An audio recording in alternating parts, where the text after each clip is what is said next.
Good morning. It is Tuesday, June something. Let's see if I can get my camera straightened up a little bit. That's gonna have to do for now. Today seems like this month just flew by. Can you believe it? Tomorrow's July the 1st. Seems crazy. If you remember correctly, I had this shawl, which I had done, and this is the one that I did quite a ways ago in the Saturday Nights. Maybe that's what it was, by Karen Simply Soft, and this is the Captivating Shawl. I do have most of it filmed. I've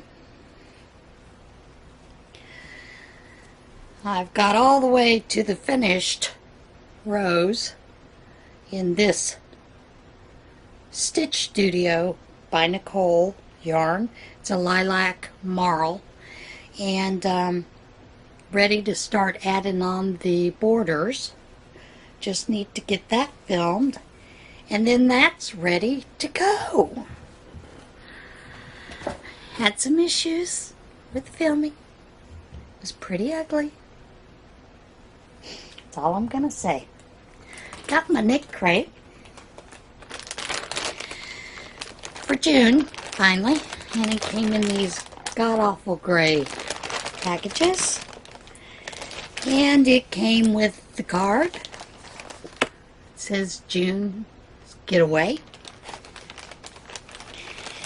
And, you know, you have to go download the booklets now. So, yeah. This is the Vita Lana Ambient Sock. It is Jungle Walk. It's 80% Peruvian Highland wool, 20% nylon fingering weight, and it is 400 yards. And it is a beautiful colorway. Absolutely stunning. Except it's rough. Now, I knew Peruvian wool would be rough, you know, so I'm not knocking that part.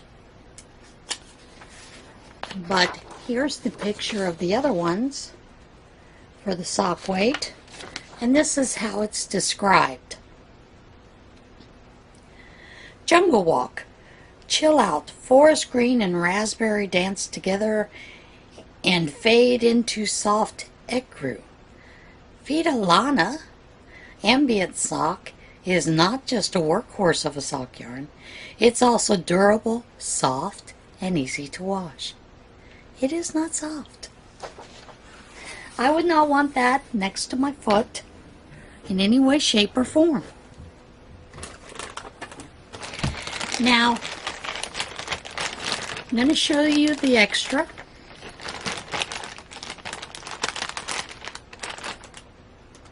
For this one. Came just like this. Put it together, and it's a wooden mushroom.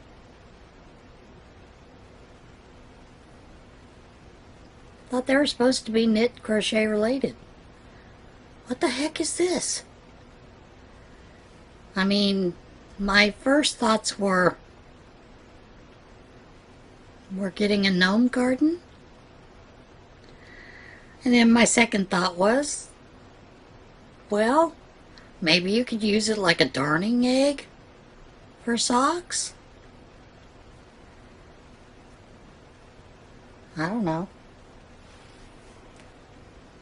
I got nothing. I don't know what it is. And then my sock crate for the regular box came. And it is beautiful. It is a linen cotton blend, cotton linen, The colorway is Beaches. I don't know if you can see all those different tones. It almost comes to a gray purplish hint. It's beautiful.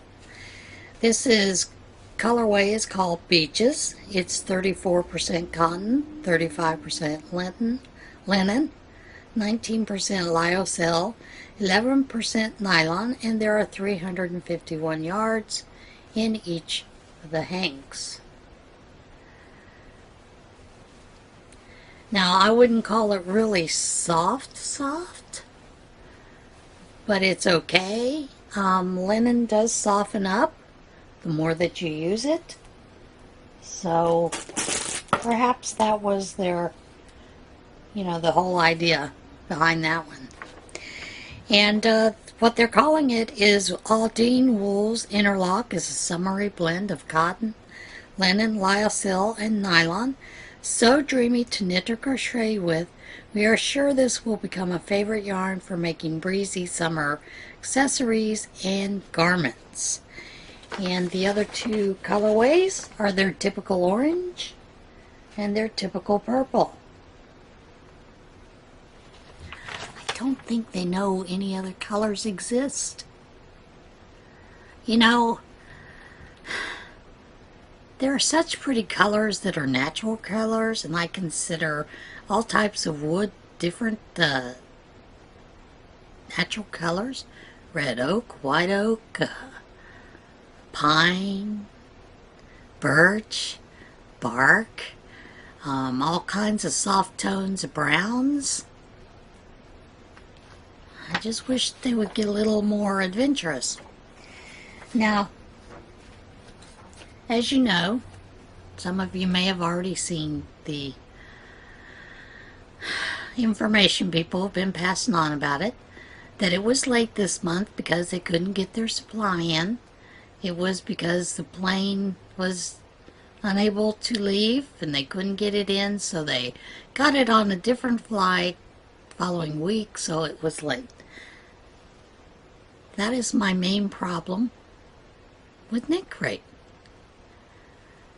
They should already have July's Knitcrate in hand so it's ready to go out right away. Maybe they're just going through this, by their skin of their teeth or something. I don't know. But there's no reason for them not to be able to have it a month ahead and ready to go. Then that way they've got extra time for the following month.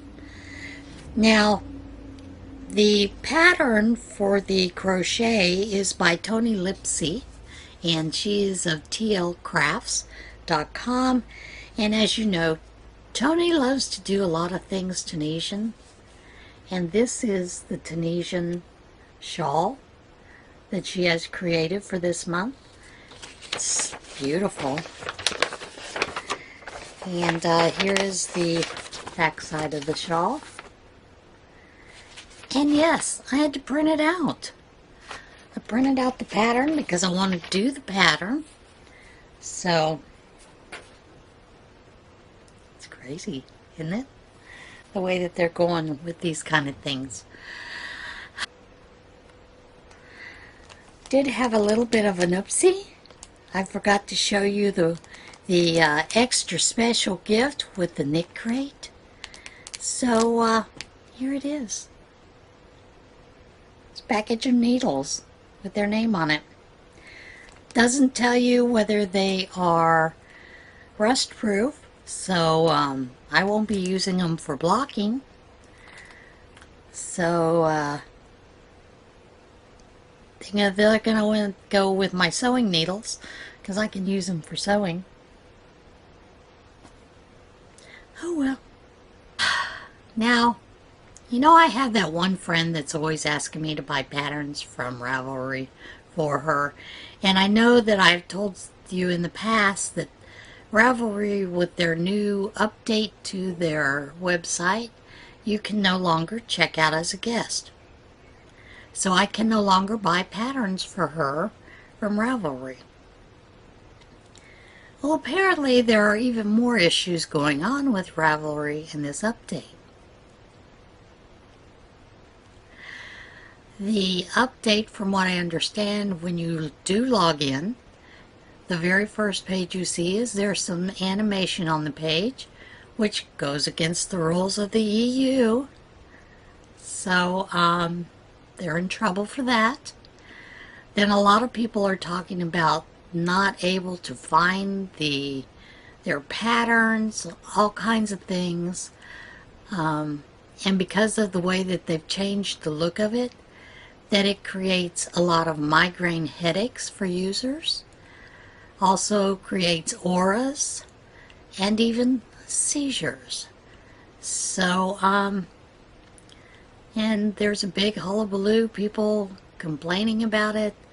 And of course, Miss Forbes, sorry about that. You know, he's transgender now. Miss Forbes has kind of poo-pooed them off and blown them off, and I have friends who do this kind of thing for a living, and they've basically said what they have done with this was a big mistake. They've gone in, they've done some analytics on it, and whoever did their update for their web is a horrible code writer, apparently. So, I'm smiling because it's one of those, it's like, oh my goodness. And then there are quite a few more issues. They've lost a lot of people who did sell patterns there, big names, because they won't address the issues and some of the other issues, you know, with the pirating of patterns. And so those of you that still use Ravelry, good luck. I hope that they do change it for you, get it fixed so that it's a lot more friendly usage. But there are a lot of people that love it, and there are a lot of people that don't like it, especially those people that are migraine sufferers and those that have epilepsy. There was apparently a gentleman that was going for his motorcycle license, had a seizure while on Ravelry, and so of course now he cannot go for his driver's license, the motorcycle license, because you have to have a year free of seizures. So it's pretty serious. Crazy.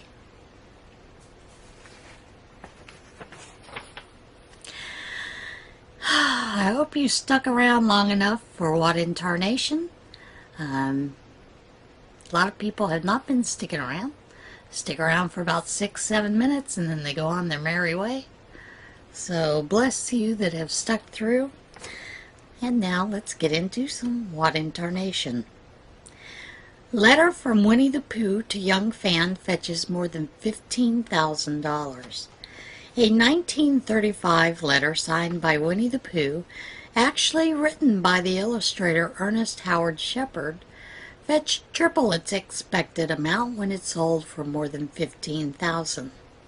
The note, which included a drawing of the titular bear from A. Milne's book series, as well as best friend Piglet, apologizes to a young fan named Buffkins for missing his birthday party.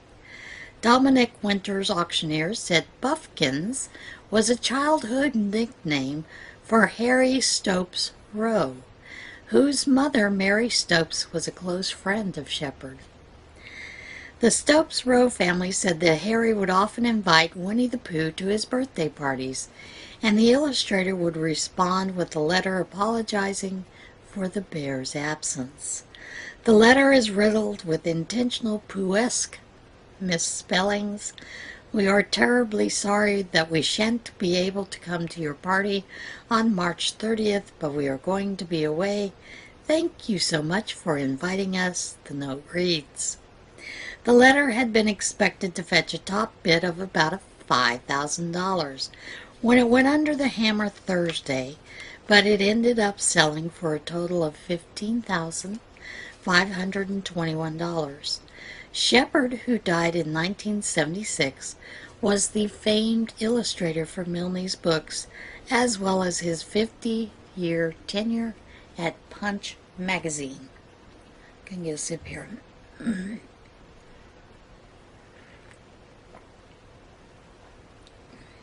Allergies are bad. Next story. Cat stranded 50 feet up in a New Jersey tree, rescued after 3 days. A New Jersey town enlisted the help of a professional tree climber to rescue a cat that was stranded for 3 days on a high branch of a tall tree. The town of Smithtown said the domestic short-haired tabby cat named Tiger went missing from his home in Nesconset area last week and was spotted by a neighbor a few days later in a tree more than 50 feet off the ground. Town officials said they initially hoped the cat would climb down on its own, but after 3 days it was determined the feline was stranded and needed help. Mitch Crowley, director of Smithtown Traffic Safety, led a crew attempting to use a bucket truck to reach Tiger, but they were unable to get high enough on the tree. A Nesconset Fire Department crew attempted to use a ladder to reach Tiger, but they were also unsuccessful. The town ended up enlisting the help of a man named Omar, who works as a tree climber for Impressive Properties.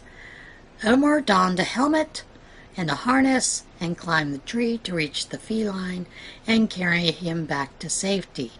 Officials said Tiger was given a checkup by animal control and was reunited with his family.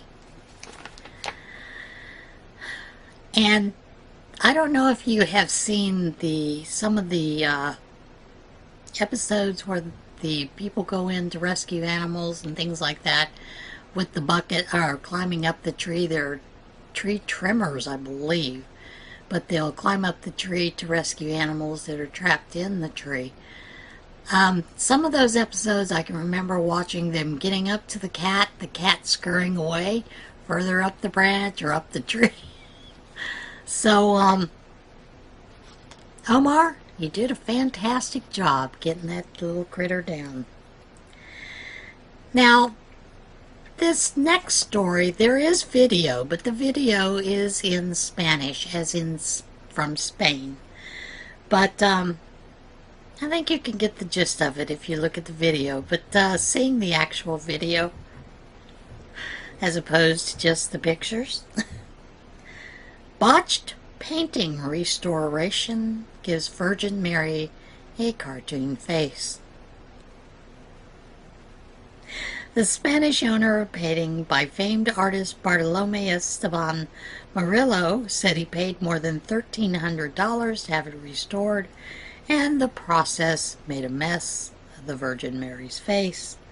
The Valencia owner of the Immaculate Conception of Los Venerables by Baroque artist Bartolome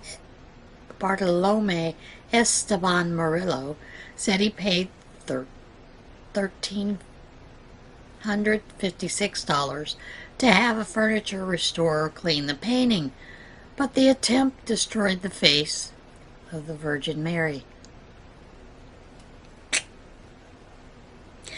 The owner said the restorer made 2 attempts to restore the face, and the results left the painting with a cartoon-like visage. The botched restoration drew comparisons to the Ecce Homo painting, which was redubbed Monkey Christ, after an 81-year-old church member attempted an amateur restoration in 2012. Fernando Carrera, a professor at the Galician School for the Conservation and Restoration of Cultural Heritage and a former president of Spain's Professional Association of Restorers and Conservators, said the latest incident highlights the need for regulation in the business of restoration. You think? I don't think this guy or these people should be referred to as restorers. Carrera told The Guardian. Let's be honest. They're bodgers who botch things up. They destroy things. Carrera said current laws in Spain allow people to sell their services as art restoration experts even if they lack the necessary skills. Can you imagine just anyone being allowed to operate on other people? Or someone being allowed to sell medicine without a pharmacist's license? Or someone who's not an architect being allowed to put up a building, he said. Happens all the time. But, yeah. The painting looks ridiculous now. But then again, why didn't the Spanish owner look for someone who was certified? You get what you pay for.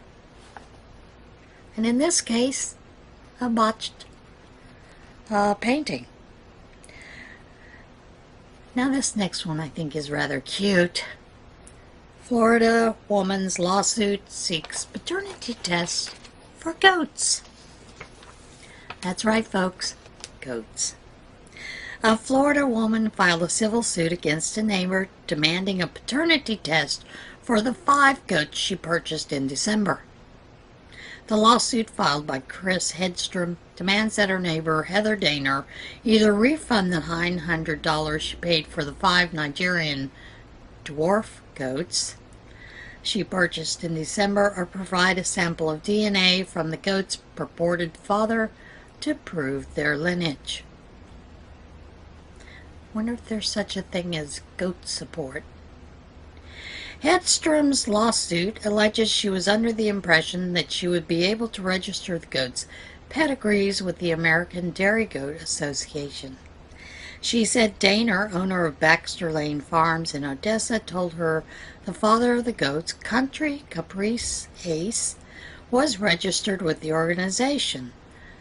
But the group rejected her attempt to register the babies because Daner is not an active member.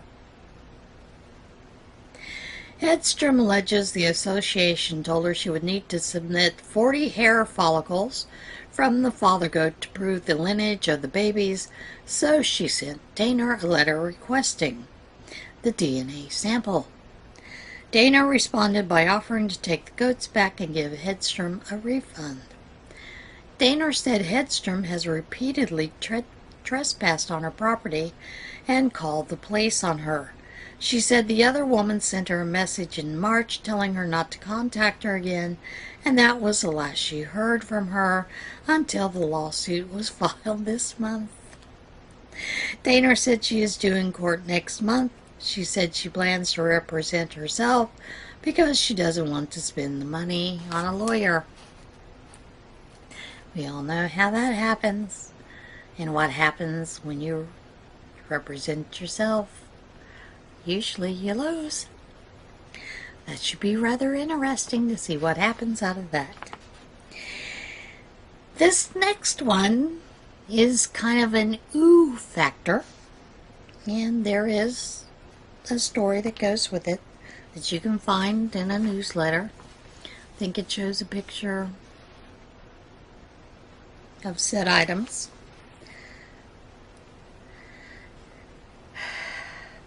Sausage, onion, and iguana. Dead reptile found in a pizza joint. File it under pizza toppings only offered in Florida. No, thank you. State inspectors found an 80-pound iguana stashed in the freezer at a local pizza joint. Pizza Mambo in West Palm Beach was forced to close for a day last week following the inspection by the Florida Department of Business and Professional Regulation. The restaurant could not be reached for comment, but an employee told the South Florida Sun-Sentinel that the reptile was given as a personal gift to the owner. It was stored in a separate freezer away from the restaurant's food and was immediately trashed after they were informed it was a violation. Why didn't he just take it home? Put it in his home freezer. Non-native iguanas are multiplying so rapidly in South Florida that a state wildlife agency has been encouraging people to kill them. Why? They're cute. Iguanas aren't dangerous or aggressive to humans, but they damage seawalls, sidewalks, landscape foliage, and can dig lengthy tunnels. The males can grow up to at least 5 feet long and weigh nearly 20 pounds, and female iguanas can lay nearly 80 eggs a year. That's a lot of iguanas. The reptile is considered a delicacy by some. One company even makes iguana sausages and burgers. No. Just no. Although I have a son who would probably try it because he likes to try different things. So, I'm going to say ooh to that. Alright guys, that's it for today's little bit of a show. I hope that you like it. And I hope that everyone has been watching all of the Christmas in July fairies, that hashtag, entering into everyone's contest, because it looks like there's like about 150 something people that are participating YouTubers. That's a lot of chances, folks. If you go to the playlist, I have a playlist available. I'll link it down below as well. But I'll also link Dana's playlist because hers is updated first. Then I update mine from Dana's. So, if you haven't signed up for those, go do that. Make sure that your subscription is open to the public.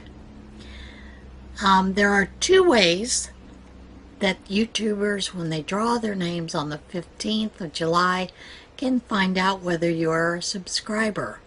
They can actually go into their dashboard, look for your comment, and there will be a red symbol showing that you are a subscriber to my channel. The other way is we can go to your channel, because even though you don't put out videos, everyone that can sign in and add subscriptions on YouTube has a channel. But we can go over there, we can look under channels, and it will show the channels that you're subscribed to if you have that set as public. We have to be able to tell that you are a subscriber in order for you to win. So please make sure that you go into your settings on your YouTube account to make sure that you are set for public if you are entering into the contest. Otherwise, a new name will be drawn, and you'll lose that chance to win not only the prize that I'm going to be sending out July the 15th, but also you won't get your name put in for the grand prize, where you'll receive a gift from every one of us. So please make sure that your settings are set to public. I did have that happen on the giveaway that I had put out there last week, and Drew Monday, the first person chosen, it was not set to public. I couldn't prove that they were a subscriber, so of course I had to draw a second name, and that second name was Maggie. So Maggie, you're the winner. And yeah, like I said, make sure you're set to public if you are commenting for that. Otherwise, you're going to lose out. Alright everybody, be safe, be well, and as always, be kind.